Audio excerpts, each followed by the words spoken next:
기와 복된 새벽입니다. 오늘도 하나님의 은총이 여러분이 함께하기를 축복합니다. 가정이 됐든 교회가 됐든 어느 공동체든지 간에 가장 큰 분열이 또 문제가 생기는 일이 뭔가 하면 내부에서 분열이 일어나서 문제가 생기게 됩니다. 그래서 가정에서도 외부에서 전쟁이 나서 누가 죽어서 파괴되는 것이 아니라 대부분 부부끼리 마음 안 맞아서 가정이 파괴되는 내부 분열 때문에 문제가 생기게 되죠. 느헤미야 사장에서는 이렇게 의견과 관점 차이로 인해서 내부 분열이 일어나게 됐습니다. 그래서 일부 사람들은 성벽제관 할 때에 뭘 그렇게 하느냐 그러면서 성벽제관을 못한다, 또 대적이 날뛸 것이다, 우리 이쯤에서 그만두자 이런 이야기가 나왔는데 그것을 우리 느헤미야는 그런 일에 대해서 할 수 있다, 두려워하지 말라, 하나님이 함께하기 때문에 다 할 수 있어, 이렇게 하면서 동네에서 성전 재건 공사를 계속하게 됩니다. 그런데 또 이렇게 내부분이 일어나게 되죠. 느헤미야 5장에 와서는 이 빈부격차로 생긴 그런 분열이 시작이 됐습니다. 그래서 공교롭게도 그 당시에 성벽 재건 공사를 할 때 흉년이 들게 됩니다. 그리고 그 흉년이 오게 되자 경제가 너무 어려워지다 보니까 이제 동족끼리, 특히 이제 부자와 고위층들이 고리대금업을 합니다. 그러다 보니까 가난한 사람들이 더 힘들어지고 부자들은 계속 부를 축적하고 이런 일이 있게 됩니다. 그러자 이제 이스라엘 백성들 중에서 동족끼리 이럴 수가 있느냐, 힘들고 어려우면 함께 고난을 당하지 니네들만 배부르고 우리는 계속 이렇게 가난할 수 있느냐라고 하면서 정말 많은 문제들이 일어나게 됩니다. 어떤 일이 일어나게 됩니까?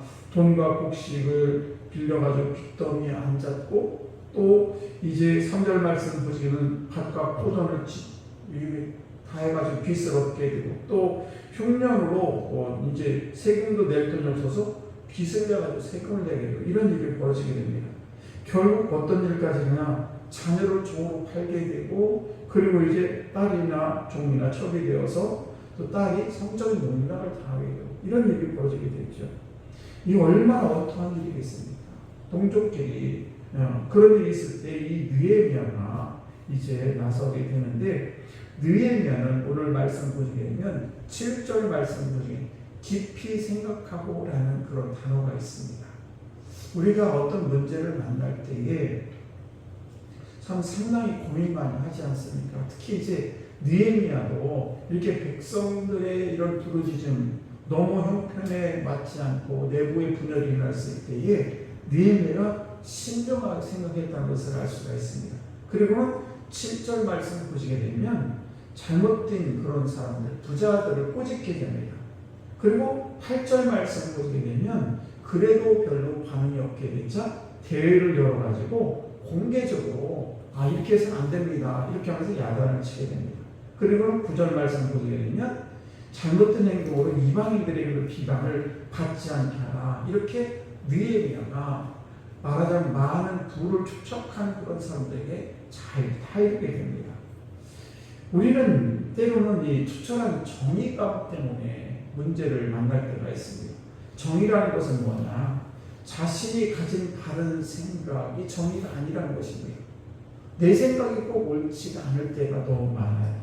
그래서 그렇게 알게 되면 정의를 외치는 사람 때문에 오히려 더 큰 소리가 나게 되고 더 싸움이 일어날 경우가 있습니다. 진짜 정의는 뭐냐? 하나님이 기뻐하는 일을 하는 것이 진짜 정의예요.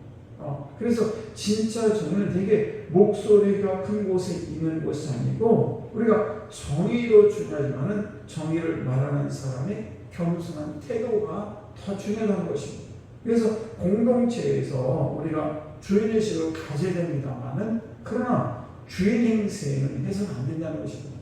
주인 의식을 가져야 돼요. 그러나 내가 주인이야 그러면서 주인 행세를 하게 되면 그 주변에 있는 사람들이 그래 너나 잘해 이러면서 그 사람을 피하게 되는 것입니다.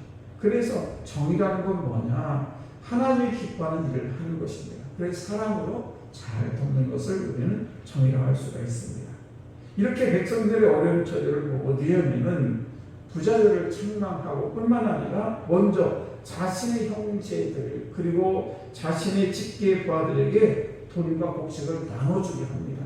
그리고 이자를 받지 말라고 10절 말씀 그대로 그렇게 호소하게 되죠. 그리고 이 느헤미야는 물질 관계에서 이렇게 모범을 먼저 보였다는 사실입니다. 그래서 리더가 되기 위해서는 먼저 자기 것을 드릴 줄 알아야 그래 진정한 리더가 되는 것입니다. 자기는 움켜쥐면서 남에 나눠줘라 이렇게 내로남불해서는 절대 안 되는 것이죠.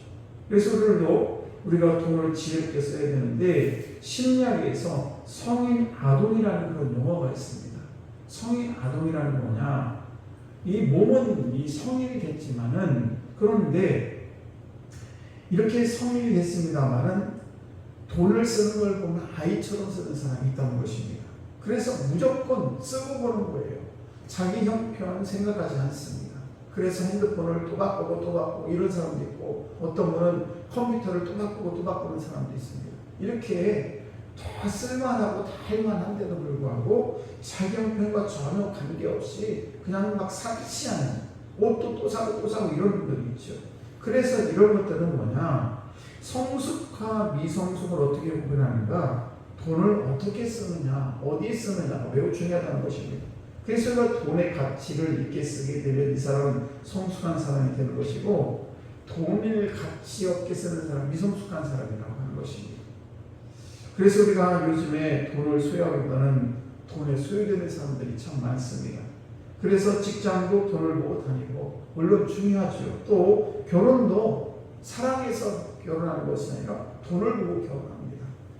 그리고 돈 때문에 여기서 좀 더 준다고 하니까 그쪽 직장을 받고 전혀 마음에 들지 않은 그 직장을 바꿔야 되는 경우도 있습니다.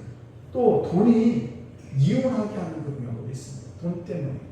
그래서 돈 때문에 배신당하고 이런 일이 있습니다. 무슨 얘기인가? 우리가 돈을 우리가 다스려야 되는데 돈에 자꾸 끌려가면 이런 일이 벌어지게 된다는 것입니다. 또한 우리 리더의 축복을 원한다면 사람들이 보지 않을 때에도 우리가 최선을 다해서 최대한 돈을 보일 필요가 있다는 것입니다. 어느 날 집사님이 급하게 외출하게 됐습니다. 그래서 그 외출하면서 아이 셋을 어떤 권사님한테 권사님 내가 급하게 어떤 일 가야 되는데 이 아이 셋은 좀 맡겨주세요. 그래서 이제 맡겨놓고 갔습니다. 점심때가 돼가지고 아이 셋을 이렇게 모아놓고 정신을 잘 차려놓고 그러면서 아이들에게 얘기했습니다. 얘들아 여기 밥을 차려놨는데 너희들 이 밥을 먹어. 이렇게 했더니 이제 어떻게 하나 집에서 뭐 아이들의 기도를 시키고 이렇게 해서 밥을 먹을 줄 알았는데 전혀 그렇지가 않습니다. 그래서 그러면서 계속 떠들기만 하고 눈만 깜빡깜빡하면서 그냥 식탁에 앉아있는 것입니다. 그래서 권사님이 다시 말했습니다. 괜찮아. 여기 밥을 차려놨으니까 엄마가 하라는 대로 한번 해봐. 하던 대로 해봐. 라고 했습니다. 그때 둘째 아이가 말했습니다. 이 자식들아 싸우지 말고 빨리 밥 처먹어. 이렇게 그 아이가 그렇게 얘기했습니다. 그러니까 그런 부모의 언행을 보고 자란 아이들이 어떻게 축복을 받을 수가 있겠습니까? 리더가 되려면은 항상 내가 돈이 누가 보지 않아도 돈을 보일 수 있는 그런 삶을 살아야 우리가 복된 삶을 살아갈 줄 믿습니다. 오늘도 저와 여러분들이 솔선수범해서 정말 우리가 정말 좋은 일에 늘 본이 되는 우리 교회 성도들 되시기를 간절히 축복합니다.